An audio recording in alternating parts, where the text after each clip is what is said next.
Deathstroke number 12, written and art by Rob Liefeld. Last issue left off with Deathstroke getting in a fight with Lobo and seemingly losing. This issue picks up with Deathstroke getting in a fight with Lobo and also losing, and it's just picking up at the same point. And then Deathstroke thinks, oh, well, if it wasn't for my super strong nth metal armor, I'd be dead already. So here I'm just going to punch him and run away to regroup, which he does. And then all of the Omega men, or the Omegas they're called, start attacking Lobo one by one. Tigor turns into a true, beast form, which I guess is his normal thing, and Lobo just kind of slaps him away. And then Primus shows up and starts doing some, I think, telekinetic stuff to Lobo, to which, by the way, just need to chime in here. I think it has no, actually, it hasn't always been a thing. In previous pages, there's been some shading to Lobo's sideburns to make them look black to match his hair. In this issue, I think they just forgot, so it just looks like he has whiskers for the entire, he's furry. No. Anyway, Primus reveals that, all of this was all Primus's plan. He's the one who freed Lobo from his shackles using his telekinetic whatever. So that way Lobo would lead him to this spaceship, which would be able to get off planet, which is what Primus wants to do. But he's going to kill Lobo for payback because, sure, why not? And at that point, Zealot hears everything, steps up and be like, how dare you? That is far beyond what your mission capable. You're going to get a stern talking to, mister. To which Lobo steps up and be like, I'll do it. Smack. And just knocks out Primus.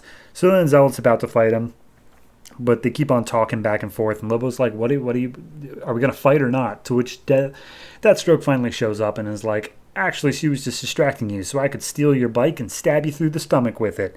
And that's what he does, and he takes the space hog into the upper atmosphere of Earth and gets into a fist fight with Lobo on it, and Lobo's like, okay, yeah, you stabbed me, good job, you still didn't kill me, and I'm going to throw you off of this bike in the upper atmosphere, to which even your super fancy armor won't protect you from the fall. So he throws off Deathstroke. Deathstroke manages to cling on, throws a detonator into the engine of the bike, and then falls off willingly. Then, it detonates, and theoretically, Lobo's actually definitely super dead now because his body was splattered to the four corners of the earth being this high up. Obviously, he's not, but regardless, Deathstroke seems to think he is. And then it's revealed that Deathstroke actually was wearing a jetpack the whole time, and that's why he's able to land safely. Just the whole time he had a jet. Anyway, they talk to Primus, and they're like, Primus, why did you do this? And he's like, I am a prisoner on this planet.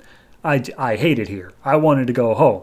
I'm just an experiment for Maxim, and you all should understand that. And Deathstroke's like, you're going to be held accountable for your actions. So then they go talk to Maxim, and Maxim's like, hey, Deathstroke, thanks for doing that thing for me. And Deathstroke just punches Maxim and be like, you ever abuse those kids again, and you're on my short list. I'm going to have Zealot here keep an eye on you for me, and she'll let me know if you're doing anything bad. By the way, me and Zealot, we're making out now. And then they make out. And then Deathstroke just walks away saying, hope to see you soon. Laters, babe. And hops in a car with Peabody and drives off. And then we just get a 2-page thing where it turns out, remember how Lobo, the whole thing he was going to do was go meet up with his girlfriend Sheba, who apparently was on the moon? Turns out, no, she was actually down on Earth as well. And Maxim has her in high security storage as well. So, yeah, that's Deathstroke 12. So Lobo looks like a cat because they couldn't get the coloring right.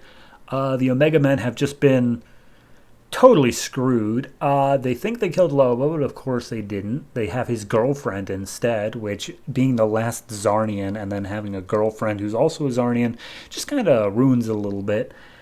I cannot think of one thing in this arc that I've liked. There's not a single thing in this arc that I liked. It was all bad. Like, I feel like I'm over exaggerating saying it like that, but then I actually think about it, and no, I'm not. This is just all bad. So I'm going to go ahead and give this one I'm giving it a 1.5, honestly. And I know that that's mostly on the reason of it's the capper to the arc, and it's just taking on the entirety of this arc, but it didn't redeem anything. Anything at all. This has just been continuously bad the whole way through. And then all of a sudden it's like, we're inventing this problem of, Deathstroke's not going to be able to survive the fall. How is he going to deal with it? He has a jetpack. He has a jetpack the whole time. Ha ha ha ha ha. I hate this.